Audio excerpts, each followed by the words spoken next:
ಭಾರತ ಅಭಿವೃದ್ಧಿ ಹೊಂದಿರತಕ್ಕಂಥ ದೇಶ ಆಗಿ ಪರಿವರ್ತನೆ ಆಗಬೇಕು ಅಂತ ಹೇಳಿದ್ರೆ, ಭಾರತ ಆತ್ಮನಿರ್ಭರ ಭಾರತ ಆಗಬೇಕು ಅಂತ ಹೇಳಿದ್ರೆ, ಸಮಾಜದ ಕಟ್ಟ ಕಡೆ ವ್ಯಕ್ತಿಗಳಿಗೂ ಕೂಡ ಸವಲತ್ತುಗಳು ತಲುಪಬೇಕು, ನ್ಯಾಯ ಸಿಗಬೇಕು. ಇವತ್ತು ಹಳ್ಳಿಗಳಿಗೂ ಕೂಡ ವಿದ್ಯುತ್ ತಲುಪಬೇಕು, ಮನೆ ಮನೆಗೂ ಕೂಡ ಶುದ್ಧ ಕುಡಿಯೋ ನೀರನ್ನು ತಲುಪಬೇಕು, ದೇಶದಲ್ಲಿ ಅಭಿವೃದ್ಧಿಗಳು ಕೂಡ ಆಗಬೇಕು. ಈ ರೀತಿ ದೇಶದ ಒಂದು ಸರ್ವತೋನ್ಮುಖ ಅಭಿವೃದ್ಧಿ ಕೆಲಸ ಕಾರ್ಯಗಳು ಆಗಬೇಕು ಅನ್ನೋ ನಿಟ್ಟಿನಲ್ಲಿ ಅನೇಕ ಯೋಜನೆಗಳನ್ನು ನೀಡಿದ್ದಾರೆ. ಇವತ್ತು ವಿರೋಧ ಪಕ್ಷದವರು ಏನೇ ಭಾಷಣ ಮಾಡಬಹುದು, ಟೀಕೆ ಮಾಡಬಹುದು, ಆದರೆ NDA ಸರ್ಕಾರ, ನರೇಂದ್ರ ಮೋದಿಜಿ ನೇತೃತ್ವದ ಭಾರತೀಯ ಜನತಾ ಪಾರ್ಟಿ ಸರ್ಕಾರ ಕೇಂದ್ರದಲ್ಲಿ ಅಧಿಕಾರಕ್ಕೆ ಬರುವ ಮುಂಚಿತವಾಗಿ India was 11th largest economy, but whereas today India is 4th largest economy in the world.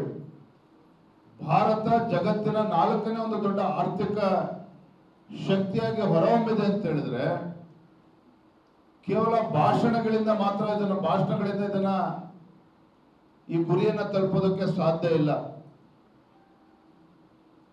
ಯಾವ ರೀತಿ ಕಾರ್ಯಕ್ರಮಗಳು ದೇಶದಲ್ಲಿ ಅನುಷ್ಠಾನ ಆಗಿದೆ, ಬಡತನ ನಿರ್ಮೂಲನೆಯಲ್ಲಿ ಯಾವ ರೀತಿ ಕೇಂದ್ರ ಸರ್ಕಾರ ತೊಡಗಿಸಿಕೊಂಡಿದೆ, ಮೊನ್ನೆ ದಿನ ಪತ್ರಿಕೆಗಳು ನಾವು ನೋಡಿದ್ದೇವೆ. ಅತ್ಯಂತ ಕಡು ಬಡವರು ಇರ್ತಕ್ಕಂಥ ದೇಶ ಭಾರತದಲ್ಲಿ ಏನಿದ್ರು 80% ಅಷ್ಟು ಇವತ್ತು ಕಡು ಬಡತನ ಏನಿತ್ತು ನಿರ್ಮೂಲನೆ ಆಗಿದೆ ಅನ್ನೋದು ಕೂಡ ನಾವು ಪತ್ರಿಕೆಗಳು ನಾವೆಲ್ಲರೂ ಕೂಡ ನೋಡಿದ್ದೇವೆ.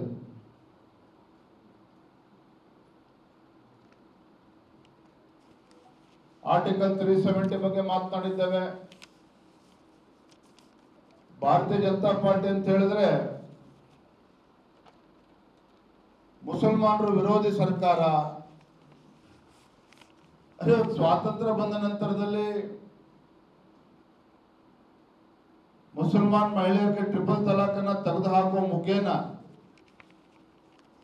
ಯಾವ ರೀತಿ ಸಮಾಜದಲ್ಲಿ ಹಿಂದೂ ಮಹಿಳೆಯರಿಗೆ ಇವತ್ತು ಗೌರವ ಸಿಗ್ತಾ ಇದೆಯೋ, ಮುಸಲ್ಮಾನ್ ಹೆಣ್ಮಕ್ಳಿಗೂ ಕೂಡ ಗೌರವ ಸಿಗಬೇಕು ಅನ್ನುವ ಇಚ್ಛಾಶಕ್ತಿಯಿಂದಲೇ ಟ್ರಿಪಲ್ ತಲಾಕ್ ಅನ್ನ ನರೇಂದ್ರ ಮೋದಿ ನೇತೃತ್ವ ಸರ್ಕಾರ ತೆಗೆದು ಹಾಕಿರ್ತಕ್ಕಂಥದ್ದು. ಭಾರತೀಯ ಜನತಾ ಪಾರ್ಟಿ ಅಥವಾ ನರೇಂದ್ರ ಮೋದಿಜಿಯವರು ಮುಸಲ್ಮಾನರ ವಿರೋಧಿಗಳಲ್ಲ, ಆದರೆ ಯಾರು ದೇಶದ್ರೋಹಿಗಳಿದ್ದಾರೆ, ದೇಶವನ್ನ ಒಡೆತಕ್ಕಂಥ ಕೆಲಸವನ್ನ ಮಾಡುತ್ತಾರೆ, ಯಾರು ಪಾಕಿಸ್ತಾನ್ ಜಿಂದಾಬಾದ್ ಅಂತೇಳಿ ಘೋಷಣೆಗಳನ್ನ ಕೂಗ್ತಾರೆ, ಇಂಥ ದೇಶ ವಿರೋಧಿ ದುಷ್ಟಶಕ್ತಿಗಳನ್ನ ಕ್ಷಮಿಸ್ತಕ್ಕಂಥ ಪ್ರಶ್ನೆನೇ ಇಲ್ಲ. ಅದು ನರೇಂದ್ರ ಮೋದಿಜಿಯವರಾಗಲಿ ಭಾರತೀಯ ಜನತಾ ಪಾರ್ಟಿ ಆಗಲಿ ಇದ್ರ ಬಗ್ಗೆ ಸ್ಪಷ್ಟತೆ ಇದೆ ನಮಗೆ.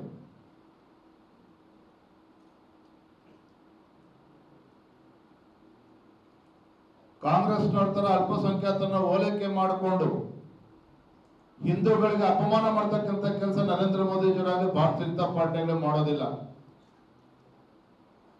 ಮೊನ್ನೆ ನೋಡಿದ್ರಿ ದಕ್ಷಿಣ ಕನ್ನಡದಲ್ಲಿ ಸುಹಾಸ್ ಶೆಟ್ಟಿ ಹತ್ಯೆ ಪ್ರಕರಣ ನಂತರದಲ್ಲಿ ಕೋಮು ನಿಗ್ರಹ ದಳವನ್ನ ರಾಜ್ಯ ಸರ್ಕಾರ ಸ್ಥಾಪನೆ ಮಾಡಿದ್ದಾರೆ. ಕೋಮು ನಿಗ್ರಹ ದಳ ಅರ್ಥಾತ್ ರಾಜ್ಯದಲ್ಲಿ ಕಾನೂನು ಸುವ್ಯವಸ್ಥೆನ ತರಬೇಕು, ಆ ಉದ್ದೇಶ ಇಟ್ಕೊಂಡು ಮಾಡಿರ್ತಕ್ಕಂಥದ್ದಲ್ಲ. ಏನು ಸಿದ್ದರಾಮಯ್ಯ ನೇತೃತ್ವ ಕಾಂಗ್ರೆಸ್ ಸರ್ಕಾರ ಒಡೆದಾಡುವ ನೀತಿಯನ್ನು ಅನುಸರಿಸ್ತಾ ಇದ್ದಾರೆ. ಕೋಮು ನಿಗ್ರಹ ದಳದ ಮುಖೇನ ಹಿಂದೂ ಕಾರ್ಯಕರ್ತರನ್ನ ಹೆದರಿಸ್ತಕ್ಕಂಥದ್ದು ಭಾರತೀಯ ಜನತಾ ಪಾರ್ಟಿಯ ಕಾರ್ಯಕರ್ತರನ್ನು ಕೂಡ ಬಗ್ಗಿಸುವಂತದ್ದು ಷಡ್ಯಂತ್ರ ಕುತಂತ್ರ ಈ ಕೋಮು ನಿಗ್ರಹ ದಳಕ್ಕೆ ಇರುವಂತದ್ದು. ಒಂದು ಇವತ್ತು ಸ್ಪಷ್ಟಪಡಿಸ್ತೇನೆ, ಇವತ್ತು ಏನೇ ಷಡ್ಯಂತ್ರಗಳು ರಾಜ್ಯ ಕಾಂಗ್ರೆಸ್ ಸರ್ಕಾರ ನಡೆಸಿದ್ರು ಸಹ ಹಿಂದೂ ಕಾರ್ಯಕರ್ತರನ್ನಾಗ್ಲಿ ಭಾರತೀಯ ಜನತಾ ಪಾರ್ಟಿ ಕಾರ್ಯಕರ್ತರಾಗ್ಲಿ ಹೆದರ್ಕೊಂಡು ಓಡೋಗ್ತಕ್ಕಂಥ ಪ್ರಶ್ನೆನೆಲ್ಲ ಎಲ್ಲವನ್ನೂ ಕೂಡ ಎದುರಿಸ್ತಕ್ಕಂಥ ಶಕ್ತಿ ನಮ್ಮ ಕಾರ್ಯಕರ್ತರಿಗಿದೆ.